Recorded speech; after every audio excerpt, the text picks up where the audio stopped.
സാറേ നമസ്കാരം. നമസ്കാരം. സാറേ, ഞങ്ങളുടെ വീട്ടിലെ കുതിര ഈയിടെയായിട്ട് കാല് പൊക്കി പിടിച്ചാണ് സാർ മൂത്രം ഒഴിക്കുന്നത്. കുതിര കാല് പൊക്കി പിടിച്ച് മൂത്രം ഒഴിക്കും? അത് തന്നെ, അത് തന്നെ. അങ്ങനെ സംഭവിക്കാൻ വഴിയില്ലല്ലോ. എന്താ സാർ? അല്ല, കഴിഞ്ഞ ആഴ്ച താൻ ഇവിടെ വന്നപ്പോൾ ഞാനൊരു മരുന്ന് തന്നില്ലായിരുന്നു? തന്നിരുന്നു. അതിന്റെ ചീട്ട് കയ്യിൽ ചീട്ടുണ്ട് സാർ. ചേട്ടൻ നോക്കട്ടെ. ഇതാണ് സാർ. ഓ മൈ ഗോഡ്, എന്ത് പറ്റി സാർ? സോറി, എന്നോട് ക്ഷമിക്കണം. എന്താ സാർ? മൈ മിസ്റ്റേക്ക് ആണ്. എന്റെ ഭാഗത്തുനിന്ന് ഒരു ചെറിയ മിസ്റ്റേക്ക് ഉണ്ടായതാണ്. അത് ശരി. ഈ മരുന്ന് കൊടുക്കണ്ട കേട്ടോ നീ. ഇത് പട്ടിക്കുള്ള മരുന്നായിരുന്നു. ചുമ്മാതല്ല. അതിന്റെ എഫക്ട് അങ്ങ് തീരുമ്പോ അതങ്ങ് ശരിയായിക്കോളും, മാറിക്കോളൂ അല്ലേ? അതിന് വേറെ കുഴപ്പങ്ങളൊന്നും വരാതിരിക്കാൻ വേണ്ടി ഈ മരുന്ന് 3 നേരം കൊടുത്താൽ മതി.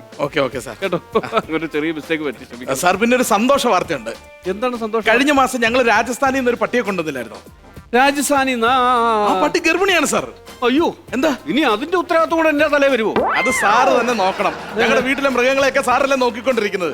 ഞങ്ങളുടെ വീട്ടിലെല്ലാരും ഭയങ്കര സന്തോഷത്തിലാണ് സാർ. എന്തിന്? എന്റെ സാറേ, എന്റെ ഭാര്യ പറയുന്നത് ഈ പട്ടിക്കുണ്ടാകുന്ന കുട്ടിക്ക് എന്റെ പേരിടണമെന്ന്. എന്റെ അമ്മ പറയുന്നത് പട്ടിക്കുണ്ടാകുന്ന കുട്ടിക്ക് അച്ഛന്റെ പേരിടണമെന്ന്. അതാണ് ഞങ്ങളുടെ വീട്ടിലെ സന്തോഷം. ഭയങ്കര സന്തോഷത്തിലാണ്. ഓക്കെ.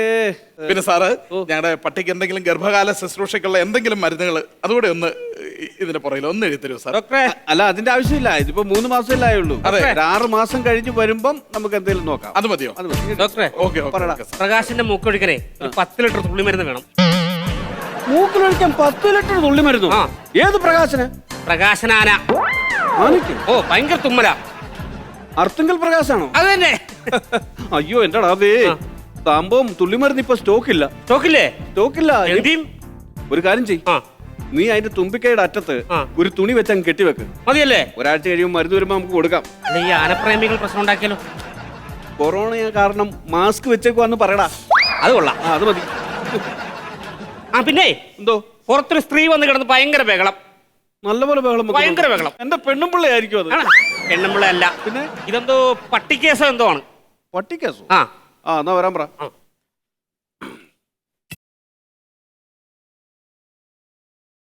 Good morning doctor.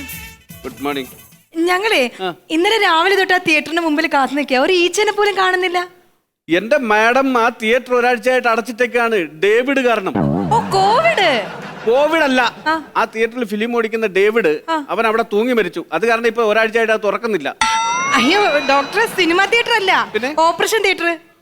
ഓ, ഓപ്പറേഷൻ തിയേറ്റർ. ഇന്നലെ ഒരു വെളുത്ത പൂടെയുള്ള സുന്ദരനൊരു പട്ടിക്കുട്ടിയെ കൊണ്ടുവന്നില്ലേ? അത് എന്റെയാണ് ഡോക്ടർ. നിങ്ങളുടെ ആയിരുന്നു അത്? കൺഗ്രാറ്റുലേഷൻ. അത് 3 മാസം ഗർഭിണിയാണ്. എനിക്കെന്താ കൺഗ്രാറ്റുലേഷൻ പറയണ? ചുമ്മാ ഇരിക്കട്ടെ, ഒരു വഴിക്ക് പോകല്ലേ.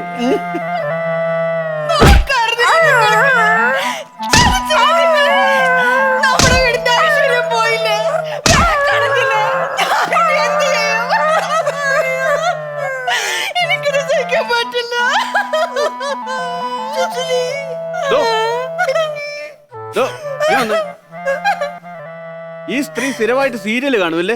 എന്താ അങ്ങനെ ചോദിച്ചത്? പിന്നെ മനുഷ്യന്മാരാരെങ്കിലും ഈ മാത്രം ഡയലോഗ് പറയൂ? ആ രമേശന്റെ വീട്ടിലെ കുളിക്കാത്ത നടക്കാത്ത ചാവാലി പട്ടി ഞങ്ങളുടെ വീടിന്റെ ഗേറ്റിന്റെ അവിടെ വന്ന് പമ്മി നിന്നപ്പോഴേ ഞാൻ ഓർത്തതാ പണി പറ്റിക്കുമെന്ന്. പട്ടി നിനക്ക് നമ്മുടെ കുടുംബത്തിന്റെ സ്റ്റാൻഡേർഡ് നോക്കാറുന്നില്ലേ ആനി? കുടുംബത്തിന്റെ മകളെ നോക്കിയോ, നീ സൗന്ദര്യം നോക്കിയോ, പണം നോക്കിയോ? ഈ അമ്മനെ പറ്റി നീ ഒരു നിമിഷം ചിന്തിച്ചോ? എനിക്ക് വയ്യ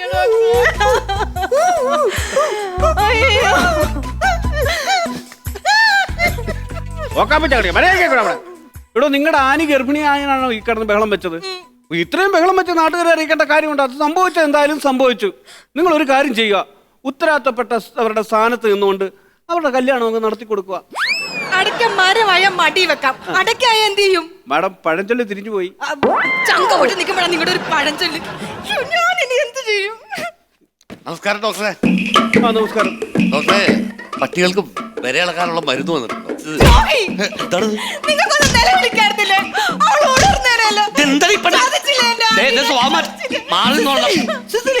എല്ലാവരും എന്നെ പോലെ കൊണ്ടോണ്ട് നിക്കണോന്ന് വിചാരിക്കുന്നു. ഡോക്ടർ, ഇത് മൃഗാശുപത്രിയാണോ അല്ലെങ്കിൽ പ്രാന്താശുപത്രിയാണോ? എന്താ ഈ പെണ്ണുപിള്ളേർന്ന് കാണിക്കുന്നത്? നിങ്ങൾ എന്താണ് ഇവിടെ കിടന്ന് കാണിക്കുന്നത്? ഇവന്റെ വീട്ടിലെ ആ ചാവാലി പട്ടിയാണ് എന്റെ ആണിനെ ഗർഭിണിയാക്കിയത്.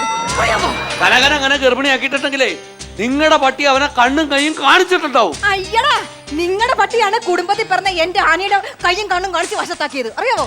എന്തായാലും കാര്യങ്ങളൊക്കെ ഇത്രയൊക്കെ ആയ സ്ഥിതിക്ക് നമുക്കത് അങ്ങോട്ട് സന്തോഷപൂർവ്വം നടത്തി കൊടുക്കാതെ. നടത്തിക്കൊടുക്ക, അതല്ലേ വേണ്ടത്. ആ ചത്താലും എന്റെ കുടുംബത്തിലോട്ട് നിങ്ങളുടെ ചാവാലി പട്ടിനെ കയറ്റൂല.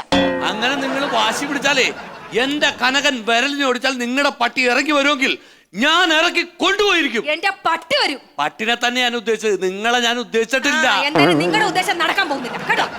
ഇത് എന്തൊരു കഷ്ടമാണെന്ന് പറ. നിങ്ങൾ എന്തിനാണ് ഈ കിടന്ന് ഈ ബഹളം വെക്കുന്നത്? ഒരു കാര്യം മനസ്സിലാക്കണം.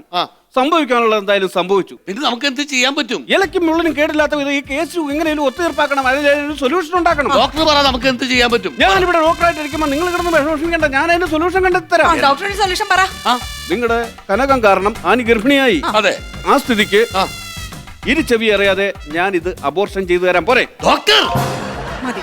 എന്ത് ഡോക്ടർ എന്ത് ദുഷ്ടത്തരമാണ് ഡോക്ടർ പറയുന്നത്? ഇതൊക്കെ സ്വാഭാവികമായി നടക്കുന്ന കാര്യങ്ങളല്ലേ? എന്റെ കനകനെ കുറിച്ച് ഡോക്ടർ ഓർത്തോ? ഡോക്ടർ അവനുമില്ലേ ആഗ്രഹങ്ങള്? അവനൊരു പട്ടിക്കുഞ്ഞിന്റെ കാല് കാണുന്നുള്ളൊരു ആഗ്രഹമില്ലേ ഡോക്ടർ? ഒരു കുഞ്ഞിനെ എടുത്ത്, ഒരു പട്ടിക്കുഞ്ഞിനെ എടുത്ത് ലാളിക്കണമെന്ന് അവന് കൊതിയുണ്ടാവില്ലേ ഡോക്ടർ? അവൻ അച്ഛനാവാനും മുത്തച്ഛനാവാനും മുതുമുത്തച്ഛനാവാനും ആഗ്രഹം ഉണ്ടാവില്ലേ ഡോക്ടർ?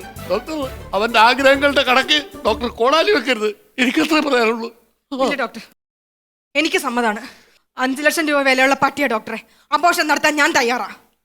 എന്റെ പെങ്ങളെ 5 ലക്ഷം രൂപ വിലയുള്ള ബിരിയാണിക്കകത്ത് എലി ചത്ത് കിടന്നാ തീർന്നില്ലേ? അതെ, പറഞ്ഞു കൊടുക്ക്. എപ്പോഴും 5 ലക്ഷം രൂപയുടെ കാര്യം എനിക്കിത് കുടുംബ സ്വത്തായിട്ട് കിട്ടിയ പട്ടിയാണ്. കുടുംബ സ്വത്തായിട്ട്? അതെ, എന്റെ അച്ഛൻ മരിക്കുന്ന സമയത്ത് ഈ പട്ടിയുടെ പേരിൽ 2 നിലയുള്ള ഒരു പട്ടിക്കൂടും 1 ഏക്കർ പറമ്പുമാണ് എഴുതി വെച്ചത്. താൻ മോശക്കാരനല്ലല്ലോടോ. ഇനി വന്നേടോ. അപ്പൊ ഇത് കണ്ടിട്ടാണ് തന്റെ പട്ടിയെ അടിച്ചങ്ങ് വിട്ടേക്ക. ഈ സ്വത്തിൽ തന്നെയായിരുന്നു നിങ്ങളുടെ കണ്ണ്. അത് കണ്ട് നിങ്ങൾ പഠിക്കണ്ട. നിങ്ങളുടെ ദാരിദ്ര്യം പിടിച്ച വീട്ടിലോട്ട് എന്റെ ആനിനെ ഞാൻ പറഞ്ഞയക്കത്തില്ല. ഡോക്ടറെ, എന്റെ കനകനും അന്തസ്സായിട്ട് തന്നെയാ താമസിക്കുന്നത്. ഇവരെ പോലെ 2 നില മണിമാളിക്കൊന്നും ഇല്ലെങ്കിലും അവൻ ഒരു തെങ്ങിന്റെ മൂട്ടില് ചാമ്പൽ കുനയിൽ സ്വസ്ഥമായിട്ട് ജീവിക്കുന്ന ആളാ. കല്യാണം കഴിഞ്ഞാലേ നിങ്ങളുടെ വീട്ടിലേക്ക് കെട്ടിക്കേറി എന്റെ കനകൻ വരൂല.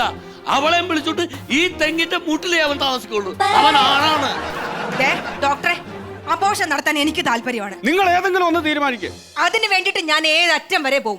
ഒന്നെങ്കിൽ ഞാൻ ഡൽഹി പോയിട്ട് മേനകാന്തിനെ കാണും, ഒരു പരാതി കൊടുക്കും, ഇങ്ങർക്കെതിരെ ഞാൻ കേസ് വരെ എടുപ്പിക്കും. എന്നാലും എനിക്ക് അബോർഷൻ വേണം. അതെ.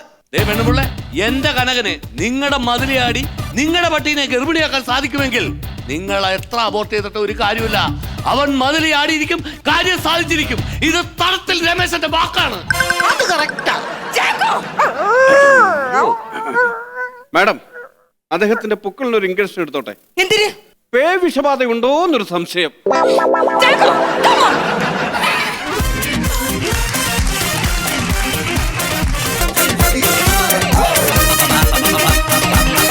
Comedy Masters